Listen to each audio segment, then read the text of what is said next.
Here's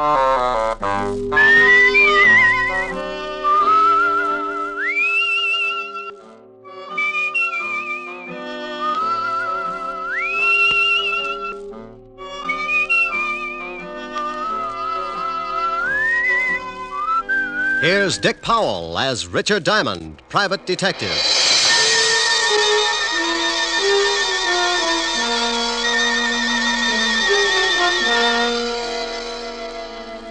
It's 5 o'clock in New York City, and the big neon signs light up the dark office that overlooks Broadway on the corner of 53rd Street. Behind a second-hand mahogany desk, relaxing in a swivel chair, is the leading figure of the Diamond Detective Agency, combination stockholder, office boy, and clue chaser. He is Richard Diamond, and his mind is on a lovely redhead named Helen Asher as she sits on a couch talking about things he likes to hear. At this moment, however, another scene is taking place in the wealthy district of Long Island. A long black convertible is just pulling up to an old English mansion, and a curvaceous blonde steps from the car. She is met at the door by her brother. Well, good evening, my dear sister. You're looking simply ravishing. How would you know the difference? Oh, drop dead. You disgusting excuse for a man. Why don't you sober up for 5 minutes and take a look at yourself? I did once. Oh, by the way, our dear stepfather would like to see you in the study. Tell him to go. I already did. Now it's your turn. I don't want to. Now get out of my way, Chris. Suit yourself. But Murray Lang's in there with him.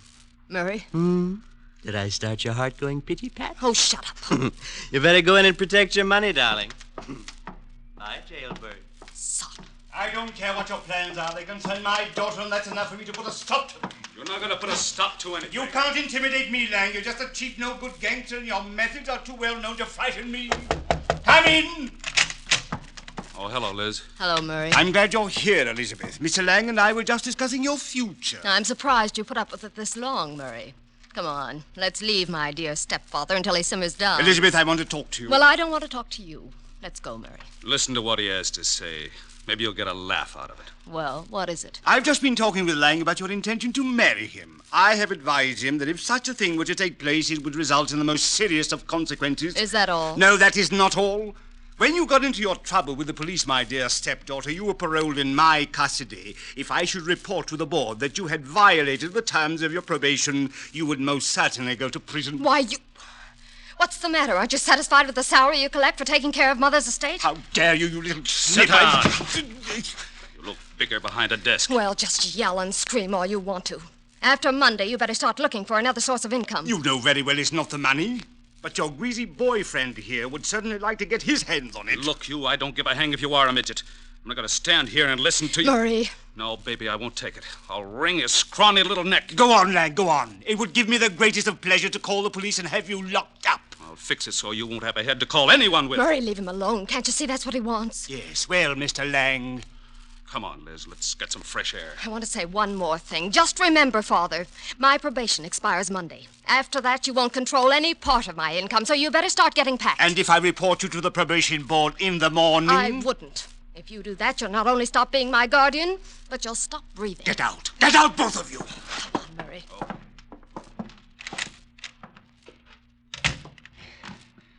Try to intimidate me. I'll make them both sorry. Detectives. Private detectives, yes. Foreign. Here's one. Full-page ad must be doing very well. Richard Diamond, private detective. If you've got a case, share it with me. Richard Diamond. 7.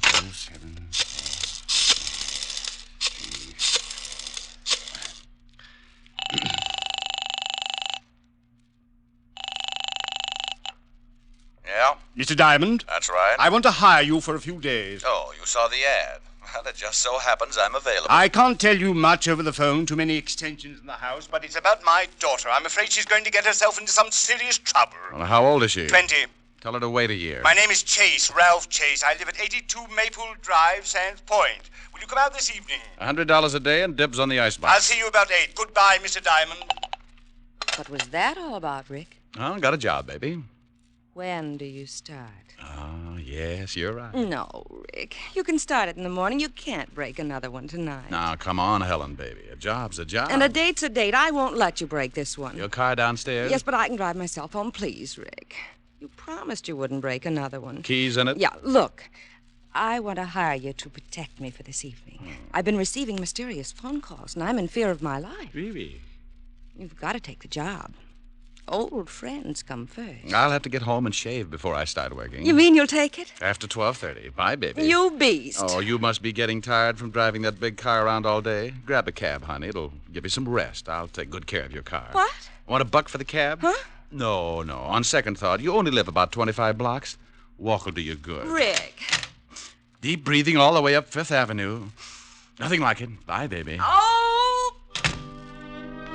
On the way to the car, I thought about Helen. The most wonderful girl in the world. Money, looks. But she had one bad fault. She wanted to get married. I got into the big sedan and headed for my apartment. I'd been up late the night before with a blonde singer, and I was feeling tired. Funny how things change. My nights in college were just as busy, but at 1 o'clock the next afternoon, I was out playing football. I face facts pretty well, so when I got home, I took a nap.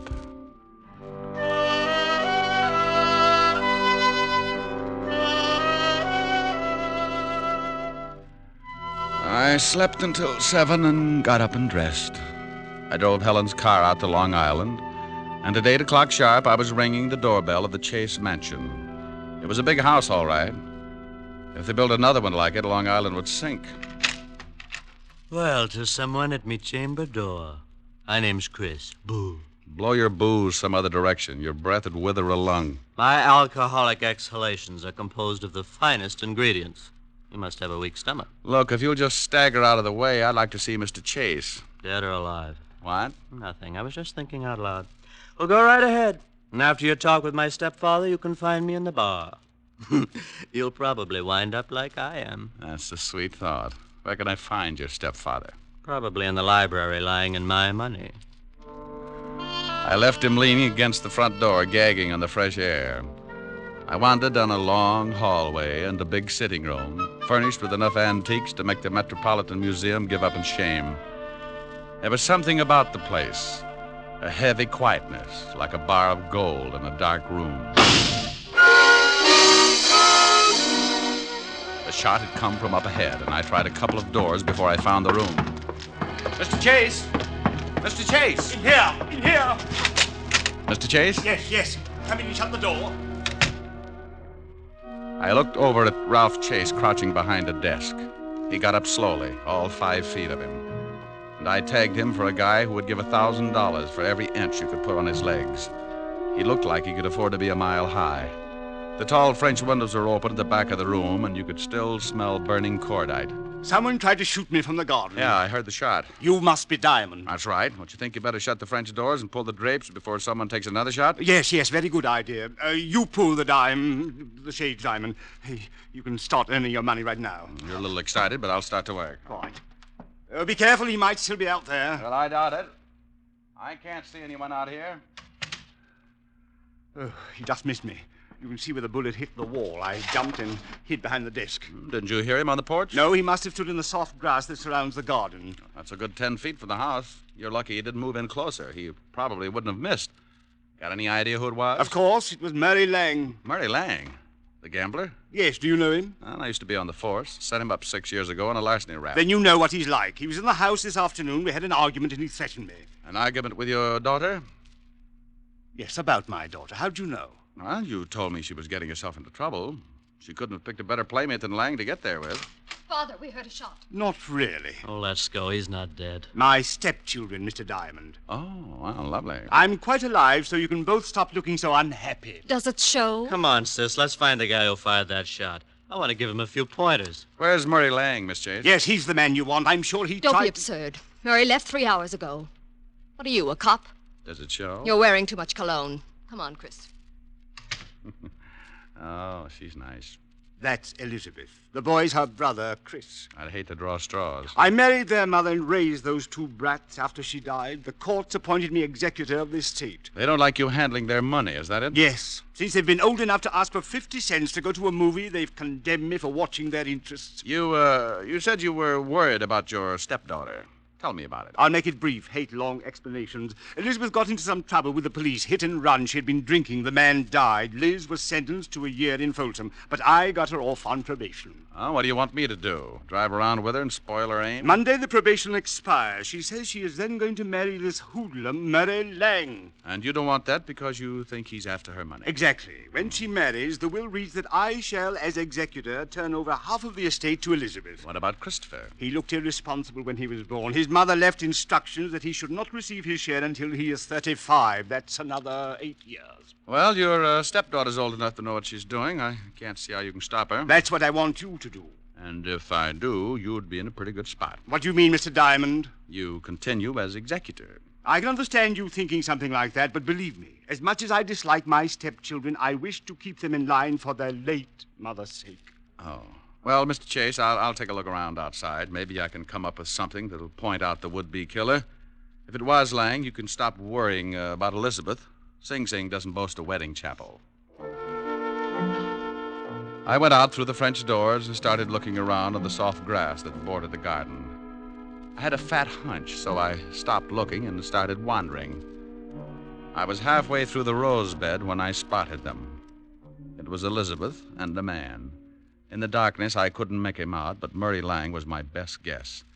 They went up a narrow path to one of those Chinese pagodas at the far end of the garden, and I slipped up close enough to give my ears a workout. It was Lang, all right. I don't care what you think. I didn't take a shot at the old man. Then who did? He's got a policeman in there now, and he's going to start trouble. Let him. I'm clean. Maybe it was that lushed-up brother of yours. Chris hates him, but he'd never try to kill him. Well, then stop hounding me. Maybe you took a shot at the old boy. Murray. Well, you got a good reason. I'm tired trying to buck the whole Chase household. If you love me, let's take off tonight and get married. Tell the old man to go to the devil. You can certainly wait till Monday. Yeah, but he won't. He's going to cause some kind of trouble and get you tossed into Folsom. He's not going to give up all that money just because you're through with your probation.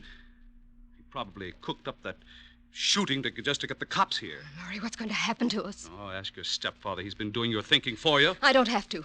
We'll get married Monday. Okay. I'm staying clear of this place till then. But what if there's more trouble? I haven't got anyone to turn to. You worry about it, baby. I got a police record that makes yours look like a merit badge. I was too good a target in the moonlight, so I started back up the walk to the house. As I passed a hedge, I noticed a funny-looking plant that was shoving its way out of the foliage. I'm sorry I did that. It was the Johnny Jump-Up variety. Blackjack type. The guy on the other end of the sap gave it to me right over the eyes, and I went down like a crapshooter making a pass. I rolled over and watched the moon melt and run down in my eyes. Something warm and sticky spread over my face and turned the night red. Yeah, I was bleeding again. I guess I showed signs of recovering, so he started all over. This time he used his foot in my side. Oh, a couple more kicks in the ribs and in the right place, and he could have whipped up a fast course of Nola. I felt tired, so I rolled up in an old rose bush and went to sleep.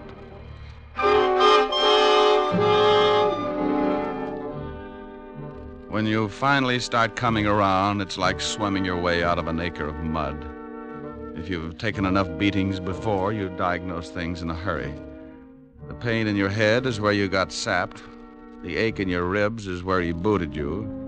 And the thought in your mind is, it's something about an eye for an eye, if you've got one left. I sat up slowly and looked around. No one in sight, and my watch said 10 o'clock. I'd been out for an hour, and I was feeling lonely until I started to get up. I made it to one knee and looked down at the best reason I could think of for staying home nights. It was Murray Lang, and you couldn't blame him for staring. He wasn't impolite, just dead. Something on the walk beside him gleamed in the moonlight. I took out my handkerchief and scooped it up. It was a little nickel-plated .32. You could still smell the fresh powder in the barrel. I put it in my pocket and stumbled back to the house. Chris opened the door. Well, you shouldn't drink so much. I never get so loaded I look like that. Well, try it sometime. It might be an improvement. Boo. I told you once before not to do that. Now tell me, where were you 10 minutes ago? I was in the bar. Who was with you? Red and green midgets. Now let go of my collar. Okay. Where's the phone? In the hall. Hey, what's going on? Who beat you up? Nobody. I always bleed like this on warm nights. Huh? Big pores.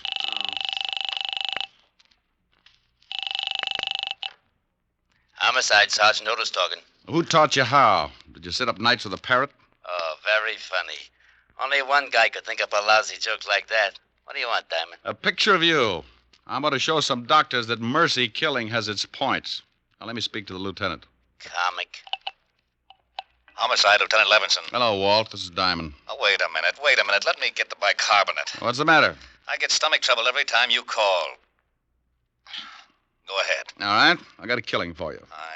I know it. Why can't you be a good boy and stop finding corpses? I'm out at Sands Point, 82 Maple Drive. I think I've got the murder weapon in my pocket. Who's dead? An old friend, Murray Lang, and you better step on it.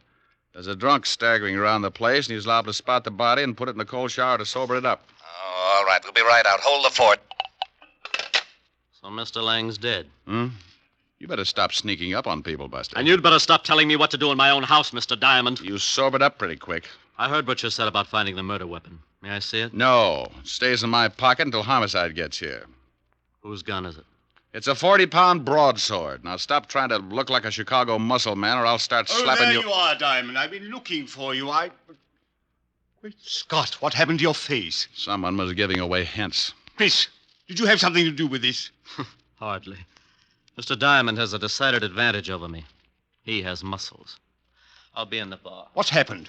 Where's Elizabeth? I don't know, but her boyfriend's got troubles. He can't explain the hole in his chest. Lang? What do you mean? He's out in the garden. Someone shot him.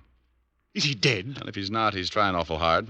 Then we'd better call the police. That's been taken care of. What kind of a gun do you own, Mr. Chase?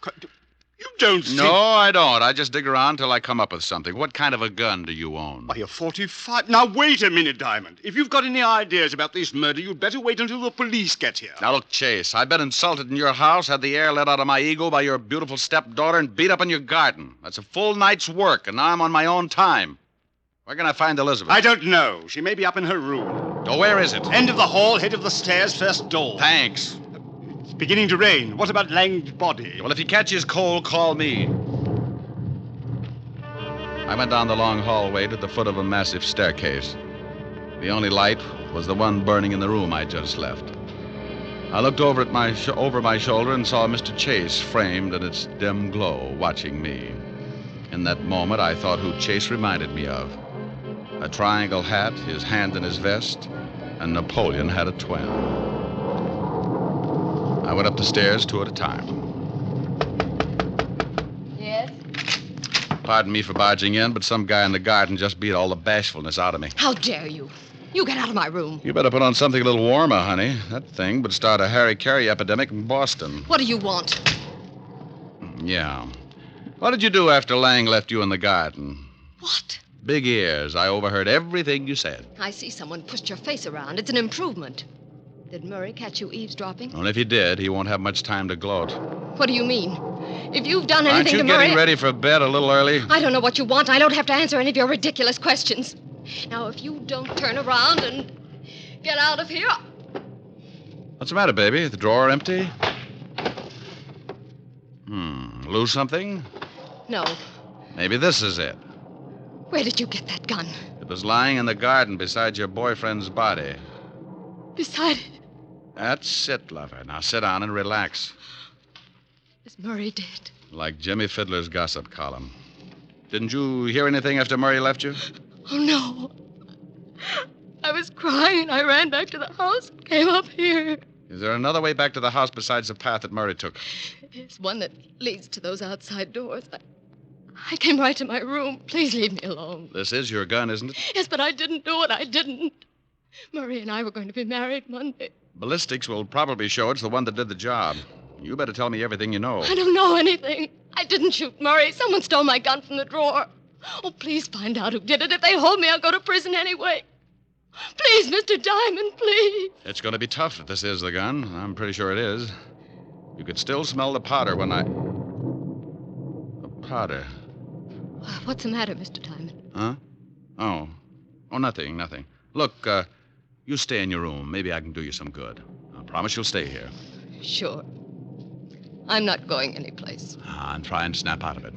Sometimes you keep losing until there's nothing left to play with. It breaks the jinx. I went downstairs and started looking for Chase. As I passed the doors leading to the garden, I stopped cold. A flash of lightning turned the garden flat white. Someone was standing over what was left of Murray Lang.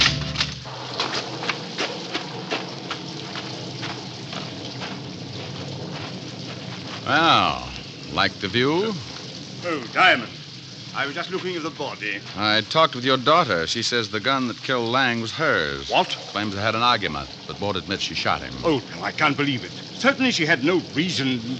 Unless... Unless what? Well, unless she found out Lang was just after her money. Well, that's possible. Anyway, if she did do it, I still can't figure who worked me over. Maybe it was Lang. You told me yourself he didn't like you. Maybe it was Elizabeth. Oh, no. It would have to be somebody very strong. She might have kicked you, but never could she have hit you hard enough to crack your head open like that. Yeah, tell me, when does Elizabeth come into her money? Why, at the end of the probation. The court set it aside until she was cleared of all charges. Who gets it if she goes to prison? Well, I'm the sole executor of the estate, but she's not going to jail. She didn't do this thing. I'll get the best counsel in the country. I'm sure you will. Tell me something, Chase. It's pretty obvious that my face got pushed around, but how did you know my ribs got the same treatment? What? It doesn't show. It just hurts. Why, well, you told me. What are you getting at, Diamond? You'd have to reach pretty high to sap me, but if you were mad enough, you could make it. This is absurd. I'm going inside. And when I get grouchy, it's better to listen. I'm liable to use you to make the flowers grow. Go ahead, Mr. Diamond. I'm listening. Well, everybody in this house has some sort of motive for killing. With Elizabeth, it could be the old story of a woman scorned. With your lushed-up stepson, he could want to put the blame on his sister so he'd get more than his share of the estate. And we certainly know you stand to profit if Elizabeth goes to prison, because you retain custody of the family fortune. I'm getting wet, Mr. Diamond. Everybody's story's weak, but only one of them doesn't stand up. You said earlier this evening someone tried to shoot you from outside your library. Of course they did. You have the shot and saw the bullet hole. That's right, I did. But you told me he was standing outside the room by a good 10 feet. Nothing to say, Chase? You're trying to catch me up in something. Oh, you are so right. Now, when I walked into that room, I could still smell burning cordite. To smell fresh gunpowder like that, the gun would have to have been fired outside the room. You staged it, so I'd think someone was trying to kill you. Is that all, Mr. Diamond? Outside of the slip you made about kicking me in the ribs. Now, let's go inside. I don't think so, Diamond. Oh, that the 45 you were telling me about? Yes. Go ahead, make a try for it. I'm going to show you how it works. You kill Lang with your stepdaughter's gun, and you're going to collect the money if she goes to prison. Oh, you're a slob. My stepdaughter could easily kill 2 men tonight. You're in a spot. You can't shoot me with that 45 and make it look like the same person killed Lang, too. So you've got to get the 32 in my pocket. Give me Elizabeth's gun, Diamond. You try and get it, Chase. Why, you... Rick, are you out there? Better give it up, Chase. That's the law. He eats little men like you. Out there, Lieutenant. Drum said he saw him go out. Rick! Stay right there, Diamond. Another killing won't matter if you try and stop me. For Pete's sake, if you're out there, Rick, answer me. I'm getting soaked. Just keep your mouth closed, Diamond. I'm getting out of here. You'll never make it, Chase. They'll pick you up inside of an hour. Not if you're too dead to tell them. Yes, that's it. If I kill you, I'll at least have... You should watch your step, Chase. Keep your head down, Lieutenant. Somebody's mad. Shut up, Otis, and get out from under that bench. Rick! Over here, Walt. What's going on, Rick? Who's doing all the shooting? Well, we took turns. He was just going to kill me when he tripped over the body of his first victim. I used this 32 in my pocket, shot him twice. He's dead, Lieutenant. Give me my baking soda, Otis. Yeah, Lieutenant. Don't look so unhappy, Rick. He was going to kill you. Oh, I'm not unhappy. I'm just sore that I didn't have time to take the gun out of my pocket. I ruined a darn good coat.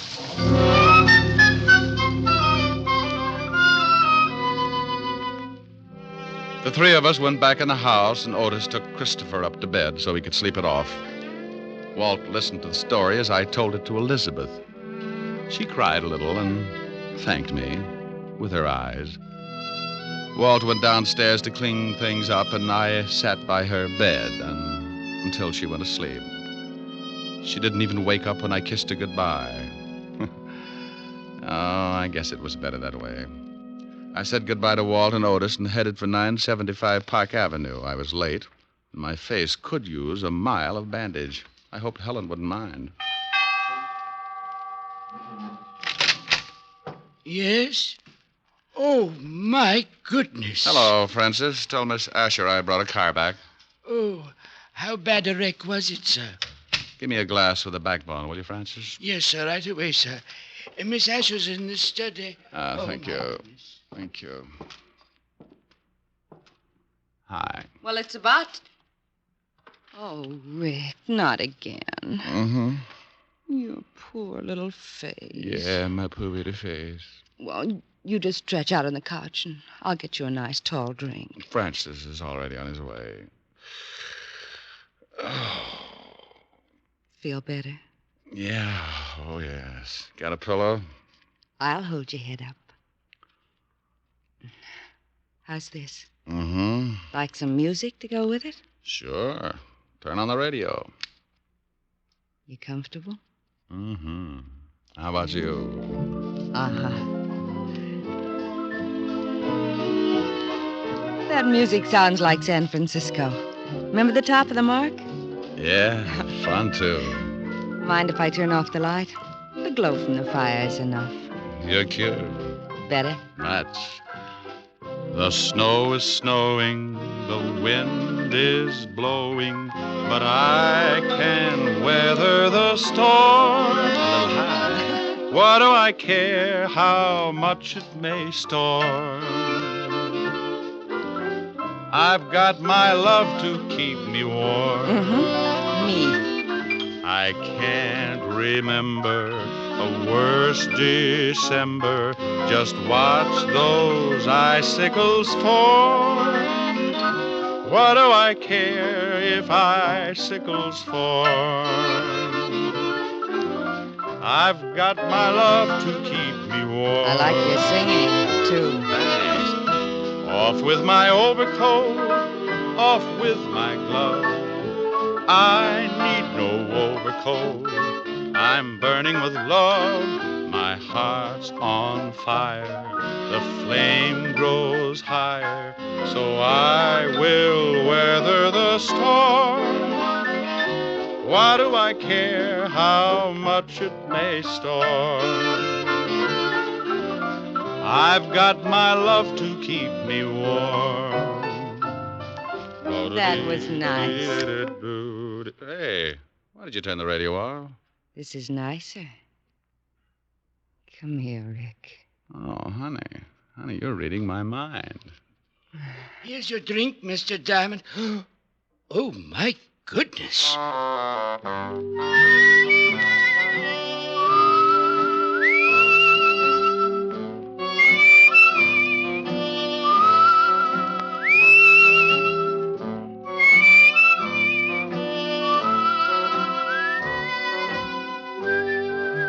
You have just heard the fourth of a new series, Richard Diamond, Private Detective, starring Dick Powell. Helen was played by Virginia Gregg, Lieutenant Levinson by Ed Begley. Also in our cast were Wilms Herbert, Betty Moran, Jay Novello, Jack Edwards, and Tal Avery. Music was under the direction of David Baskerville. Richard Diamond is written by Blake Edwards and directed by William P. Rousseau. Even here in America, we're liable to have a few misconceptions about freedom. Many of us regard it as an outright gift with no strings attached. Well, that isn't quite so. All of us have received a heritage of liberty, a legacy of freedom forged in other days. Remember that the liberty you enjoy is a precious legacy, a legacy that can be lost through disuse. Don't ignore freedom, work at it, for freedom is everybody's job. Now, this is Eddie King, inviting you to be with us again at the same time next week when we will again bring you Dick Powell as Richard Diamond, Private Detective. This program has come to you from Hollywood. This is NBC, the national broadcasting company.